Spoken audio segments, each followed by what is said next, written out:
धन्यवाद। आप लोग हमारे ऑनलाइन क्लास को सपोर्ट करने के लिए हमारी क्लास में आए हैं। बच्चों, मैं राहुल सर आप सभी का स्वागत करता हूं।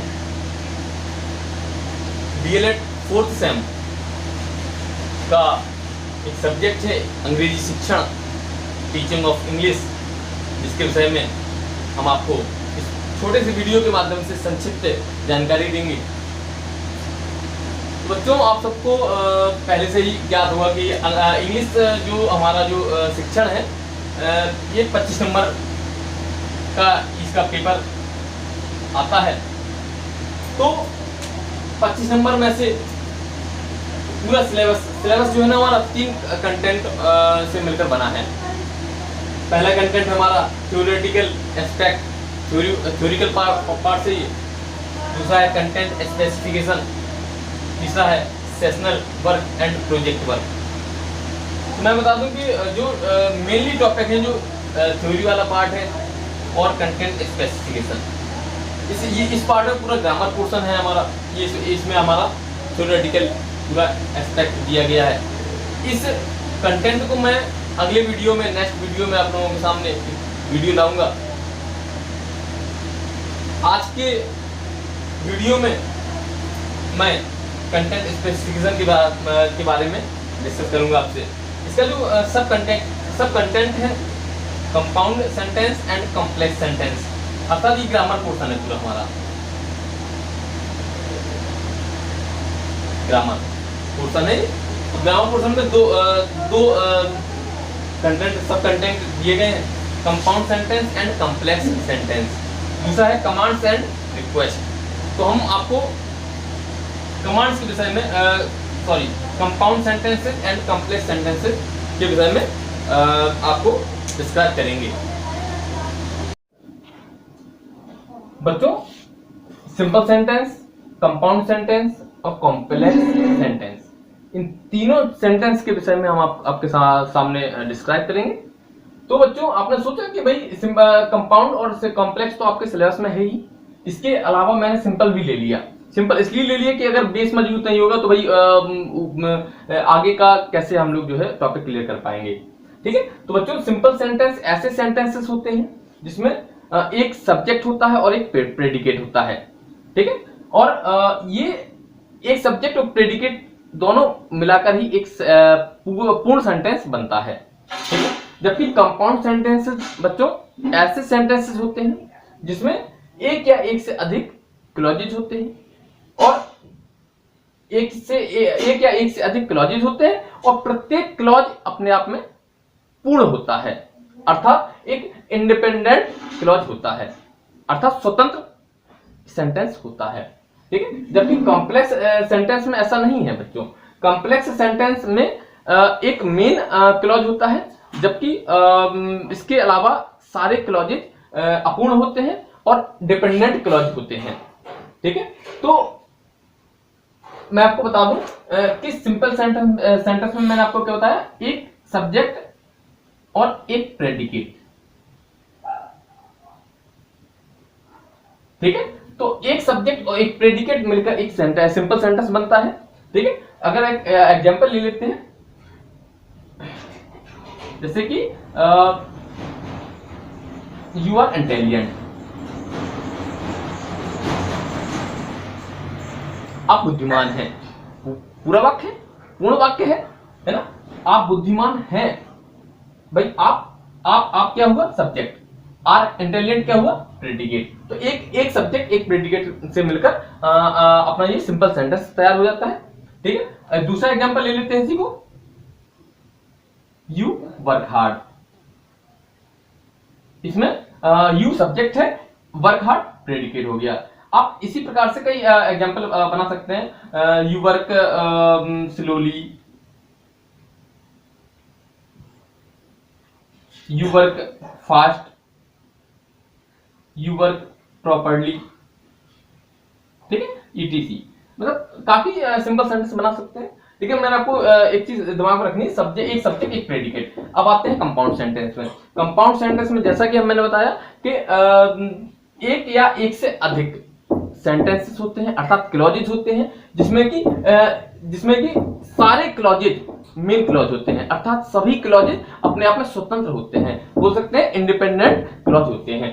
ठीक है, तो इसका एक सिंपल सा एग्जांपल देते हैं। जैसे कि यही एग्जांपल उठा लेते हैं, you are intelligent, you are intelligent, and लगा दिए इसमें एंड लगा के दूसरा सेंटेंस जोड़ना पड़ेगा ना बच्चों। कंपाउंड सेंटेंस में मैंने आपसे पहले बोल दिया, एक या एक से अधिक सेंटेंसेस या क्लॉजेज इसमें जुड़े हुए होते हैं और प्रत्येक क्लॉजेज अपने आप में पूर्ण होता है। ठीक है, तो एंड हमने आपको इसी वाले सेंटेंस को जोड़ देते हैं, and you work hard, you work hard. ठीक है बच्चों, तो मैंने आपको यहां पर समझाया कि एक प्रेडिकेट और एक सब्जेक्ट से मिलकर तो एक सेंटेंस बनता है, ठीक है, जो कि पूर्ण होता है। और ये यू आर इंटेलिजेंट, ये आपका हो गया क्लॉज, एक क्लॉज हो गया, ये दूसरा क्लॉज हो गया। तो मैंने आपको जैसे ही बताया कि एंड इसमें लग गया, तो एंड ये क्या हुआ, ये कंजक्शन है, एंड एक कंजक्शन है, एंड हो गया, बट हो गया, एक कंजक्शन है। ठीक है, तो किसी न किसी कंजक्शन को के माध्यम से ही एक दूसरे सेंटेंस को जोड़ा जा सकता है। ठीक है, अच्छा दूसरा एक एग्जांपल ये हो गया। दूसरा एग्जांपल देख सकते हैं हम लोग, suppose that you are intelligent,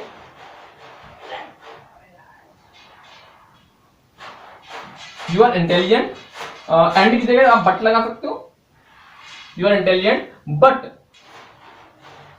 you don't work hard, you don't work hard. ठीक है, तो इसमें भी देखा जाए तो भाई बट लग गया, तो हमने सेंटेंस तो जोड़ दिया ना, तो भाई लेकिन ये अपने आप में पूर्ण वाक्य है, अपूर्ण नहीं है। मैंने बोल दिया कि मैं बाजार जाऊंगा, तो ये पूर्ण वाक्य हो गया। अगर मैंने बोल दिया मैं बाजार जाऊंगा फिर वहां, अगर मैंने लगा दिया फिर, तो अपने आप में एक क्वेश्चन मार्क लग गया कि फिर क्या होगा, मैं बाजार जाऊंगा फिर क्या होगा, है ना, तो वो अधूरा वाक्य हो गया। यहाँ पे यू आर इंटेलिजेंट, आप बुद्धिमान हैं, स्वतंत्र वाक्य, ये इंडिपेंडेंट वाक्य है, तो हम लोग बोल सकते हैं इंडिपेंडेंट क्लॉज। इन सारे सभी सेंटेंसेस को या इन सभी क्लॉजेस को हम बोल सकते हैं इंडिपेंडेंट क्लॉज, इंडिपेंडेंट क्लॉज। ठीक, अब आते हैं कॉम्प्लेक्स सेंटेंस में। तो जैसा कि हमने बताया आपको, कॉम्प्लेक्स सेंटेंस वे सेंटेंसेस होते हैं जिसमें एक या एक से अधिक क्लॉजेस तो होते हैं, बट जिसमें एक मेन क्लॉज होता है, बाकी सब डिपेंडेंट क्लॉज होते हैं, है ना। तो डिपेंडेंट क्लॉज बोले तो आश्रित होना, किसी मेन क्लॉज पर आश्रित हो जाना। ठीक है, तो इसमें हम लोग एक एग्जांपल लेते हैं, एग्जांपल छोटा सा लेते हैं। हम आपको छोटे एग्जांपल से समझा के बताते हैं कि she return when the she return, वह लौटी जब when the light went out, तो बच्चों मैं बता दूं, सी रिटर्न वह लौटी, ये एक छोटा सा सेंटेंस हो गया, एक बोल सकते हैं क्लॉज हो गया, क्लॉज फर्स्ट, इसको बोल सकते हैं clause first. When the light went out, जब बिजली चली गई, ये क्लॉज सेकंड।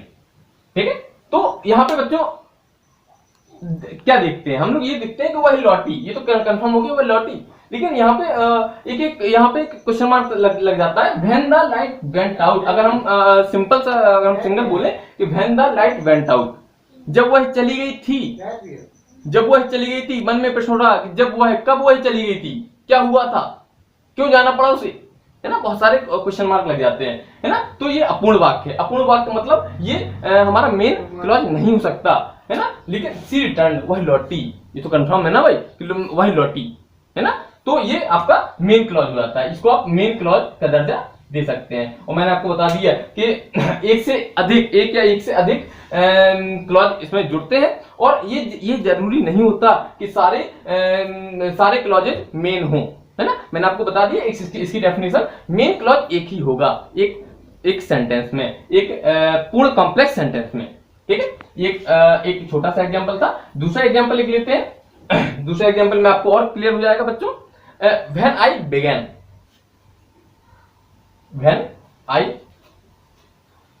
बिगेन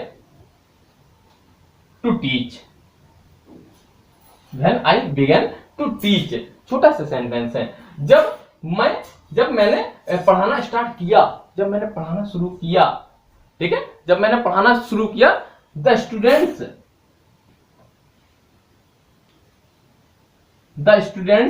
सेड, जब मैंने पढ़ाना शुरू किया, स्टूडेंट्स बोले दैट, कि स्टूडेंट्स बोले दैट, क्या बोले भाई, कि दे वांटेड, वह चाहते थे क्या, टू रिलैक्स, वह चाहते थे क्या, वे चाहते थे क्या, रिलैक्स, आराम करना चाहते थे। भाई वो पढ़ना नहीं चाहते थे, किसी कारणवश उनको बोरियत महसूस हो रही थी, वो पढ़ना नहीं चाहते थे, है ना। When I begin to teach, जब मैंने पढ़ाना स्टार्ट किया, स्टूडेंट्स ने कहा कि वे पढ़ना नहीं, कि वे रिलैक्स करना चाहते थे, आराम करना चाहते थे। तो बच्चों मैं यहाँ पे बता दूं कितने सेंटेंस इसमें ऐड हुए हैं। इसमें when I began to teach, एक सेंटेंस ये हो गया, अर्थात एक ये क्लॉज हो गया, क्लॉज फर्स्ट। दूसरा हो गया द स्टूडेंट सेड, ठीक है बच्चों। और तीसरा हो गया आपका that they wanted to relax, ये हो गया आपका क्लॉज 2, ये हो गया आपका क्लॉज 3, ठीक है। अब ये पहचानना है मेन क्लॉज कौन सा होगा। मेन क्लॉज इसमें क्या होगा, when I began to teach, जब मैंने पढ़ाना स्टार्ट किया, मन में एक प्रश्न उठ रहा है, फिर सर क्या हुआ, जब मैंने पढ़ाना स्टार्ट किया फिर क्या हुआ, है ना। तो अपूर्ण वाक्य है ना, तो ये क्लॉज ही होगा ये होगा डिपेंडेंट क्लॉज, ठीक है। द स्टूडेंट सेड, स्टूडेंट्स ने कहा, भाई स्टूडेंट्स ने कहा, कुछ भी कह सकता है ना स्टूडेंट्स, ये तो पूर्ण वाक्य हो गया, पूर्ण क्लॉज हो गया ये तो, है ना। तो हम लोग बोल सकते हैं इसको मेन क्लॉज बोल सकते हैं। स्टूडेंट्स ने कहा, क्या कहा भाई, अब हमने बोला कि दैट, कि दे वांटेड टू रिलैक्स, कि वे रिलैक्स करना चाहते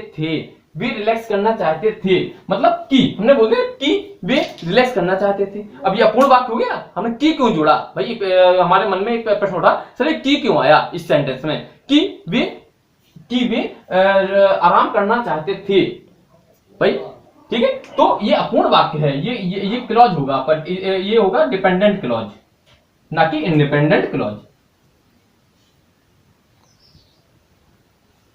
ठीक है। तो ये होगा आपका मेन क्लॉज सेकंड वाला, ये होगा डिपेंडेंट क्लॉज, ये होगा डिपेंडेंट क्लॉज, ठीक है बच्चों। तो ये तीनों सेंटेंसेस के विषय में मैंने आपको बताया, ठीक है। यदि किसी भी प्रकार की समस्या है तो आप हमें कमेंट करिए, ठीक है, मैं आपको कंफर्म कराऊंगा, ठीक, इसी के साथ।